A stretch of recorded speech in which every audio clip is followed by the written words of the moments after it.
7월 6일입니다. 2024년. 여기는 향동 사무실이고요. 좀 전에 비가 많이 왔습니다. 단톡방 보니까 너무 습하고 오히려 비가 훅 왔으면 좋겠다 이런 말씀하시는 분도 있었어요. 그러니까 아주 습한 기운이 쫙 올라왔다가 쫙 뿌리고 다시 쫙. 그게 지금 장마겠죠. 어쨌든 그 장마에 짜증내지 마시고 몸 건강히 이 사건을 들여다보면서 사실 이 책 원고 쓰러 여기 이제 작업을 하기 전에 여러분과 약속한 대로 뭐 여러 사건 관련된 그거를 이제 시간 단위로 하려고 하는데 아직 좀 조금만 기다려 주세요. 이상한 사건 기사가 하나 있어 갖고 제가 한번 읽어 드리겠습니다. 뉴시스에서 이런 겁니다. 우리가 보통 그 전셋집을 매물로 내놓으면은 전셋집을 보러 오잖아요. 근데 여러분 조심하셔야 될 게 그 전셋집을 보여준다 하더라도 그 부동산이랑 같이 오고 여러 가지 면에서 이 전셋집이나 아니면 그 어떤 뭐 전셋집이 아니라 하더라도 뭐 집을 사던 뭐 이렇게 하던 집을 사는 건 좀 다른 문제라 하더라도 간혹 그렇게 전셋집을 보러 온다고 하면서 나중에 그 집 그 번호 같은 것을 외웠다가 거기에 침입해서 강도를 하거나 성범죄하거나 이런 경우들이 가끔 생깁니다. 그러니까 사실 여러분이 혹시라도 이 전셋집을 매물로 내놓았을 때 여러분의 번호라든가 이 번호키 같은 거 이런 것들이 노출되지 않도록 그리고 그 내부에 있는 어떤 보안 장치 같은 것들이 노출되지 않도록 가능하면 조심하셔야 됩니다. 요즘 별놈들이 다 있습니다. 근데 지난 5일 날 경남 거제경찰서에서 이런 일이 발생했던 거예요. 그 전셋집을 얼마 전에 보고 갔던 30대 남자가 그 집에 침입했는데 저는 그 다음에 이게 이상해요. 강도로 하려고 침입했는데 갑자기 이 사람이 자요. 자갖고 이 피해자가 있을 거 아니에요? 피해자가 몰래 나와갖고 신고해서 경찰에 출동하자 이 남자는 잠에서 깨서 그 아파트에서 떨어져 죽었어요. 제 말이 잘 이해가 안 되시죠? 무슨 말인지. 여기 그 침입한 범인을 A씨라고 하고 그 집, 전셋집에 그 사는 거주자를 B씨라고 하죠. A라는 사람이 사건 당일 새벽에 몰래 들어간 거예요. 당연히 번호키를 이제 어떻게든 알아봤고 들어간 다음에 위협을 했겠죠. 그리고 문을 잠근 상태에서 위협을 했어요. 그런데 그 다음 말이 이상해. 뉴시스의 이 기사를 쓴 기사도 황소정 인턴 기자라고 하는데 이게 무슨 말인지 논리적으로 설명이 되는지를 잘 검토를 안 한 것 같아요. 그러니까 출입문을 잠근 채 범인이 A가 피해자 B씨를 위협하고 근데 그 다음에 바로 뭐로 넘어가면 이후 피해자 B씨는 A가 잡는 틈을 타 친구에게 강도가 됐으니 신고해달라고 도움을 요청했다는 거예요. 그러면은 여러분이 딱 봤을 때 느낌상 요거는 이게 사실은 강도가 아니라 강간범 혹은 강간범일 수 있겠다. 그래서 강간을 하고 강간 피해를 당한 후에 이 범인이 어떤 뭐 이제 다 범행을 완수한 후에 뭔가 좀 안심한 마음으로 마음이 내리면 그냥 하다가 그 위협한 상태에서 묶어놓고 잤을 수 있죠. 근데 이제 이 피해자가 결박을 풀고 뭐 이렇게 했다고 하면 설명이 되는데 이게 확 사라지고 그냥 범인이 왜 잠을 자죠? 그 강도를 하러 왔으면 강도를 하고 나가야 되잖아요. 이상하죠? 그러니까 사실은 이 기사는 뭐가 감춰진 거예요.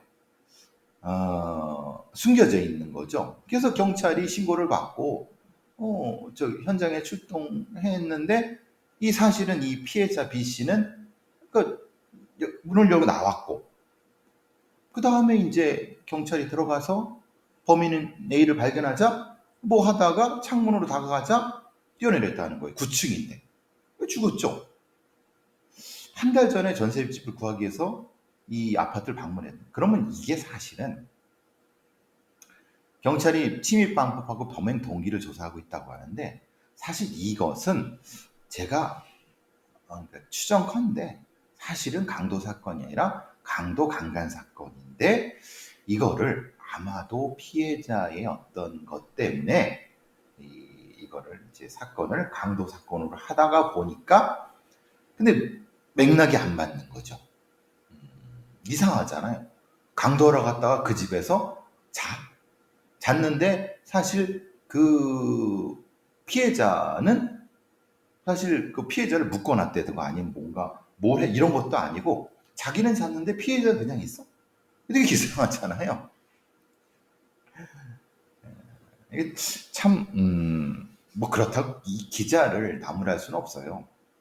제가 보기에는 최선을 다해 썼는데 데스크에서 이건 빼라. 굳이 피해자가 이 성범죄를 당했다는 거를 할 필요가 있느냐 이렇게 했을 수도 있고 아니면은 아예 진짜 근데 이것도 웃겨요. 아니면은 이 강도에 들어왔는데 이 피해자가 기지를 발휘해서 잠깐 뭐 커피라도 한잔 하고 하라고 그럴 수 있거든.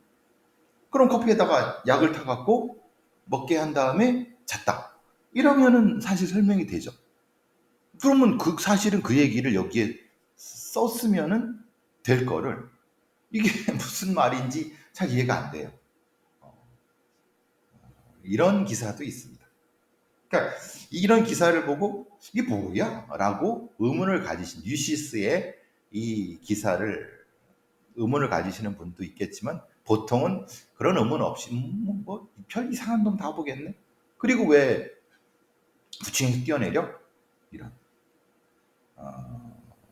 근데 사실 그 강도를 하러 들어왔다가 초범 같은 경우에 당황하고 그러다 보면은 이렇게 말하자면 다른 쪽으로 뭔가 그 건너가고 도망갈 수 있다고 잘못 착각해서 헛디디는 경우도 있어요. 근데 이 얘기는 다 그냥 뭐 다 감춰진 거죠. 경찰을 발견하자 갑자기 당황해서 창문으로 가다가 뛰어내렸다 라고 하는 거죠. 그러면 이거는 자살입니까? 사고사입니까? 근데 그러면 경찰의 입장을 한번 보죠.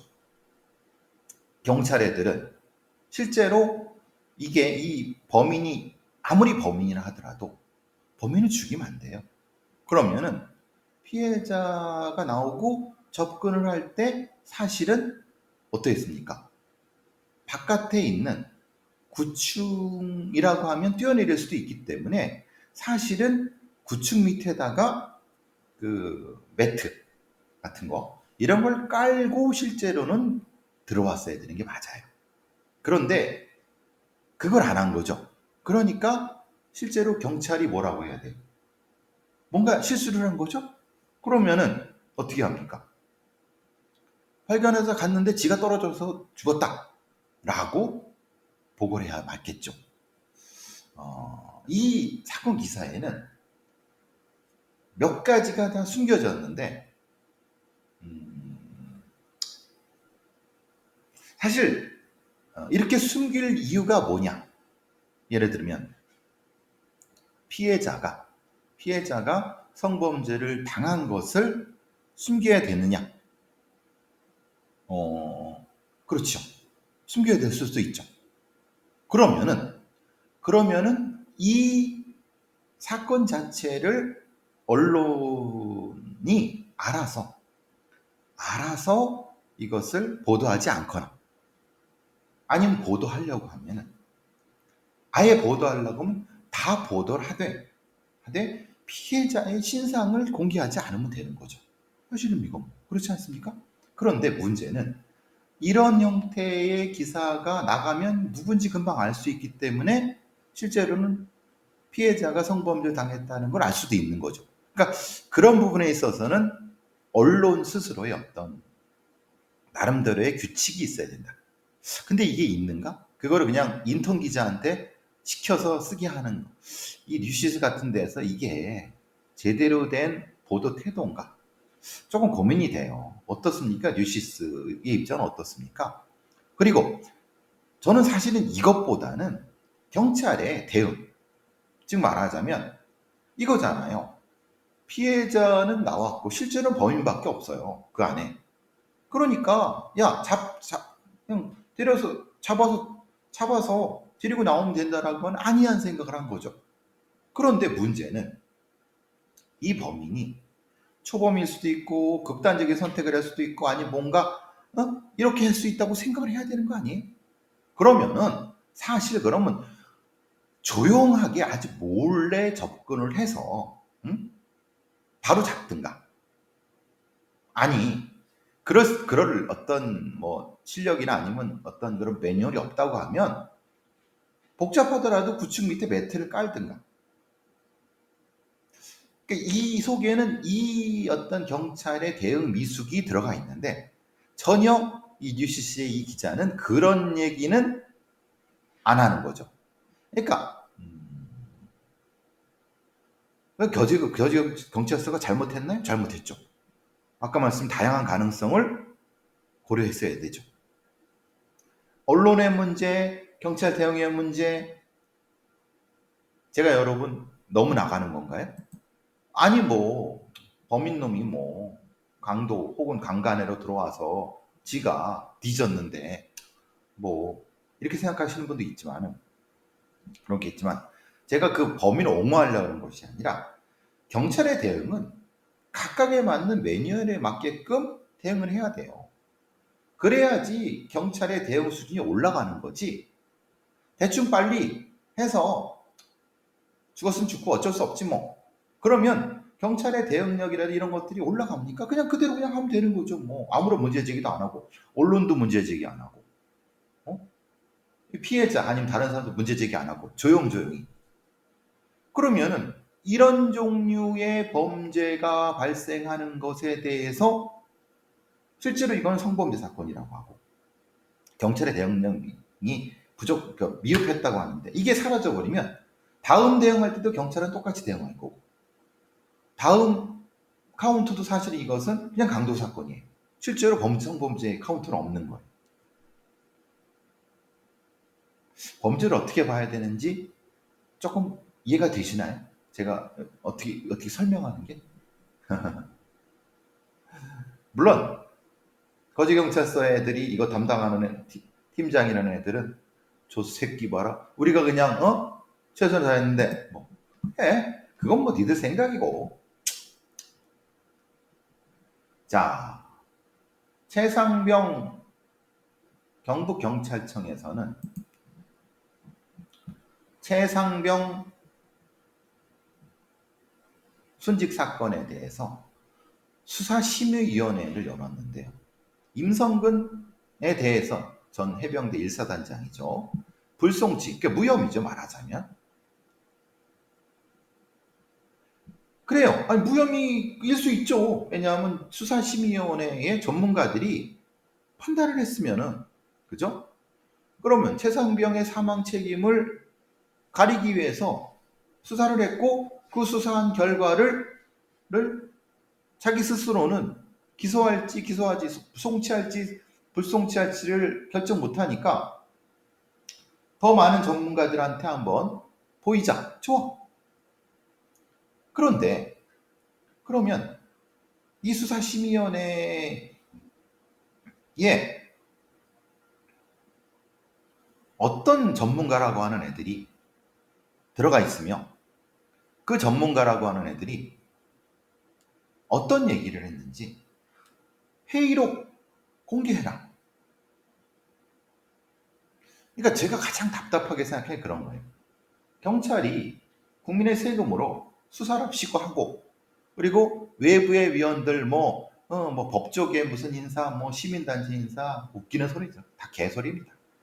그러니까 그 수사심의위원회 위원을 경북경찰청의 경북경찰청장이 위촉하게 되면 쥐들이 마음에 맞는 애들을 또 추천하면 그걸로 그냥 거기 수사심의위원회 간사가 이렇게 갑시다 하면 가는 거지. 안 그렇습니까? 제가 늘 그렇잖아요.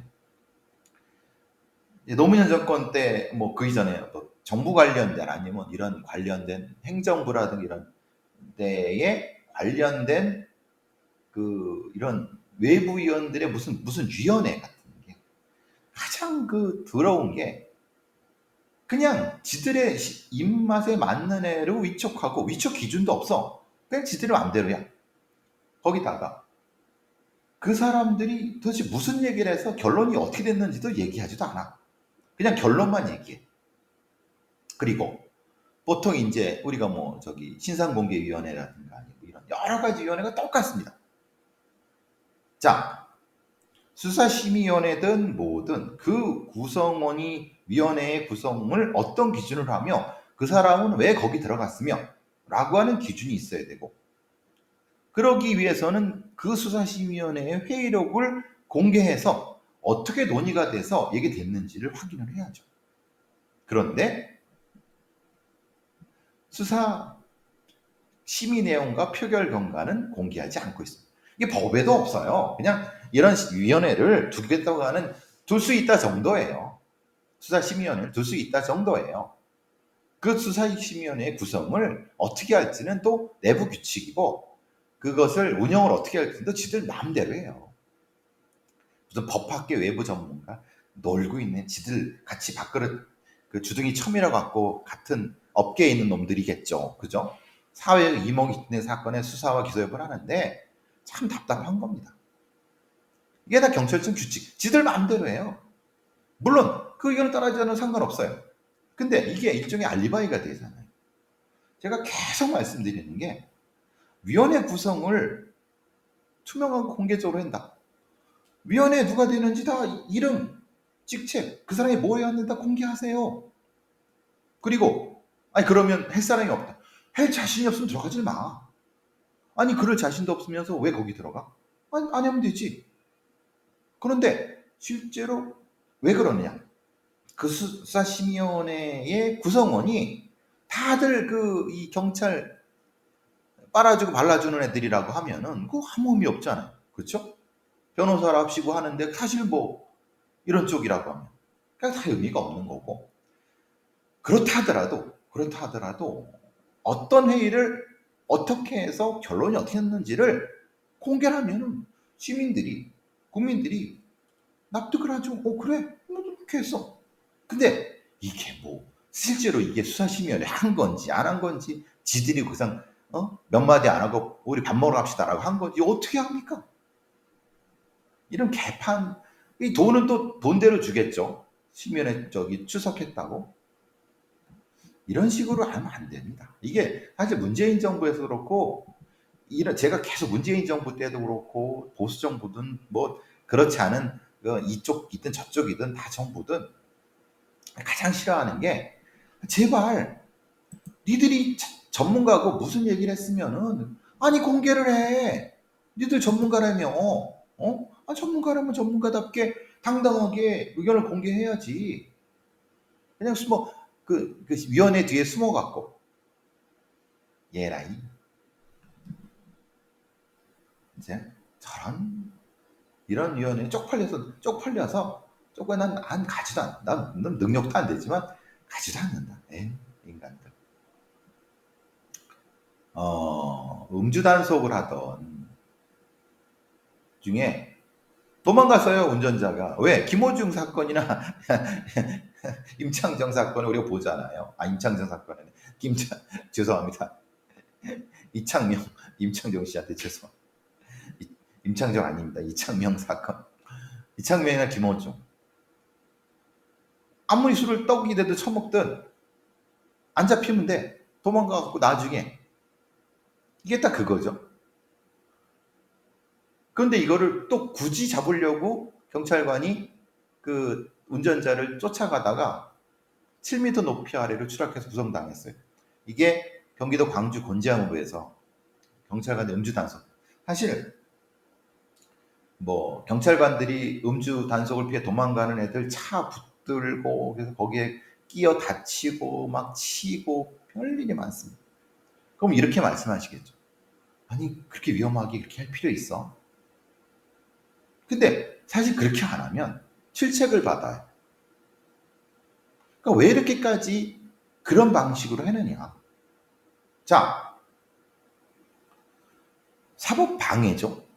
그러니까 음주 단속을 피해 도망을 가잖아요. 그러면은 총으로 쏴야죠. 아니면 뭔가 물리력을 행사해야죠. 그걸 굳이 쫓아가서 막 격투하고 다치고 이게 전 너무 이건 아니라고 봐요. 그러면 그래서 38로 쏴 죽이느냐? 그러면 안 되죠. 그러니까 거기에 맞는 그래서 음주 단속하는 사람들한테도 제가 늘 말씀드리지만 고무총탄 같은 저위력 권총을 그러니까 권총이 아니에요. 저위력 이스라엘 경찰이 쓰는 이만한 고무탄이 있어요. 여기 뭐 머리나 아니면 이런 데 안 맞으면 죽지 않아요. 다만 다리나 이런 데 부러뜨리는 정도 아니면 충격을 주는 정도. 아니 그런 걸 해야죠. 이게 지금 경찰들이 참 되게 무식하게 단속을 하는 경우죠. 음주운전 도망간다고 쫓아가다가 터지고 깨지고 죽고 다치고.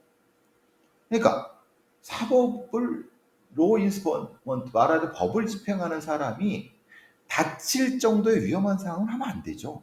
도망가? 도망가라. 그럼 난 쏠 거야.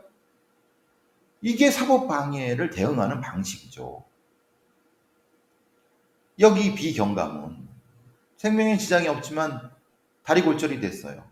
이 치료비며, 이 사람 일에는 못한 거며, 이게 뭡니까? 이게 주먹구구도 아니고.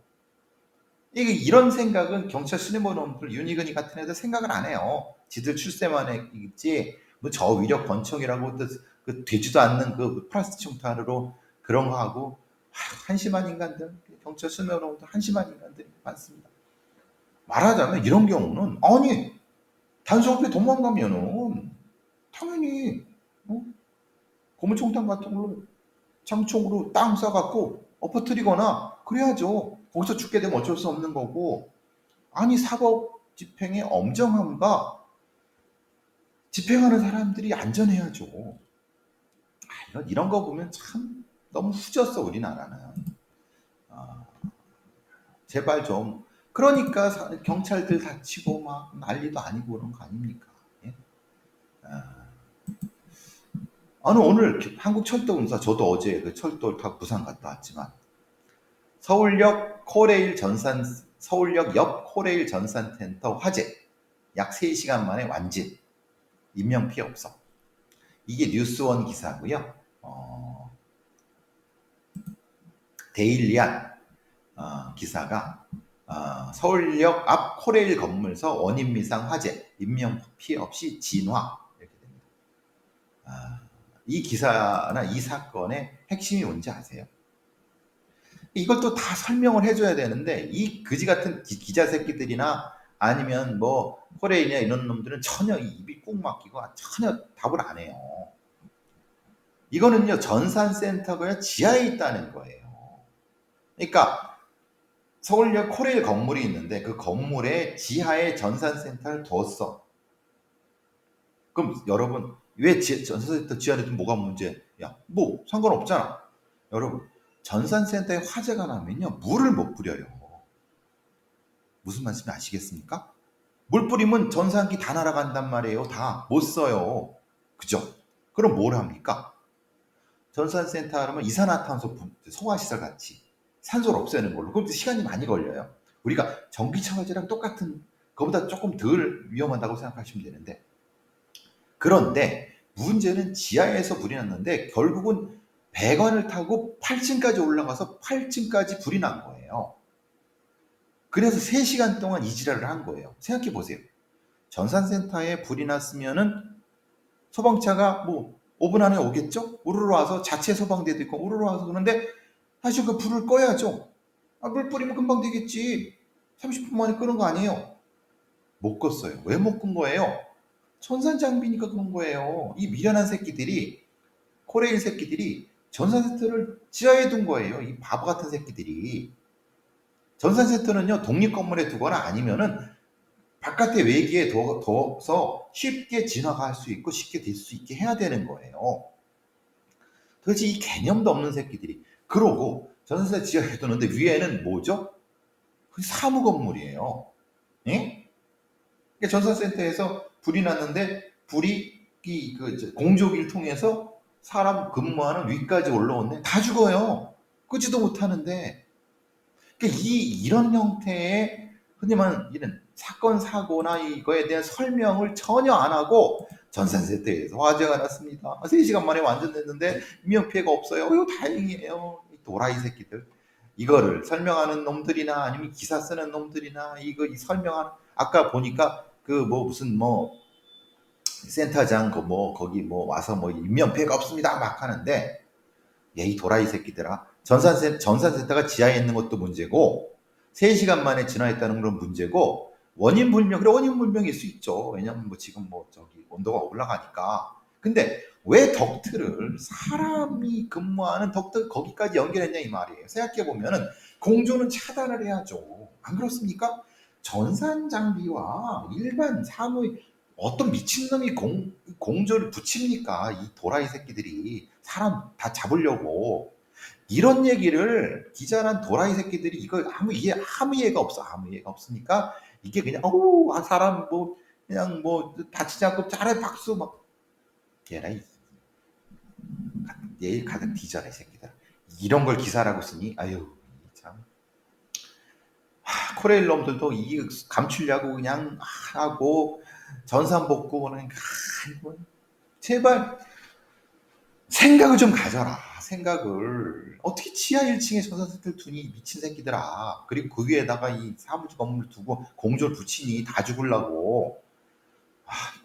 이 한심한 인간들. 예. 그걸 또 지적하는 놈들도 없고. 참. 이게 일반 상가 건물이었으면 다 죽습니다. 이게 직원만 있어서 그렇지. 이게 뭐가 문제인지도 몰라요. 이게 왜 문제인지도 모르고 뭐가 있는지도 모르는 상태로 이 사건 기사를 내고 이거에 대해서 국회의원 놈들이나 아니면 관련된 사람들이 아무도 문제 제기 안 해요. 뭐 그냥 코레일 불 끄고 사람 다치지 않았어요. 다행이지. 다음에는요. 똑같은 일이 벌어지면요. 사람 여러 죽습니다. 제발 정신을 좀 차리고 살자. 코레일 그지 같은 새끼들도 그렇고 참. 대형 참사가 왜 생깁니까? 이런 거 하나 분석 못하고 경고 못하고 그러다가 그 다음에는 안 이야기하다가 더 큰 사고가 나는 거예요. 보세요. 시청 뒤 역주행 사건 보세요. 이전에도 비슷하게 역주행했는데 거기 인도 올라가서 사람 이렇게 많이 샀어. 예전에 어떻게 했습니까? 인도와 차도 사이에 연석을 높이면은 여기 연석에서 주저앉고 해죠. 이전에 비슷한 사건이 있었다는 거죠. 근데 그때 교훈을 못 얻으니까 연석은 그대로 뒀어. 바로 그냥. 왜 참사가 벌어집니까? 제발 좀 소 잃고 외양간이라도 고쳐라. 문제? 소를 잃었는지도 몰라. 이게 소를 잃었는데 이 새끼들이 어느 놈들이 우리는 그 소 아니에요. 이거 개예요 개. 이거 돼지예요. 라고 후려치고 숨기고. 예라이. 그러니까 다음에는 소떼가 몰살을 하죠. 그죠? 그게 참사입니다. 여러분 제발 좀. 그래서 사건 사고 분석하는 저 같은 이런 채널이 필요한 거예요. 이 그지 같은 레거셜을 믿지 말고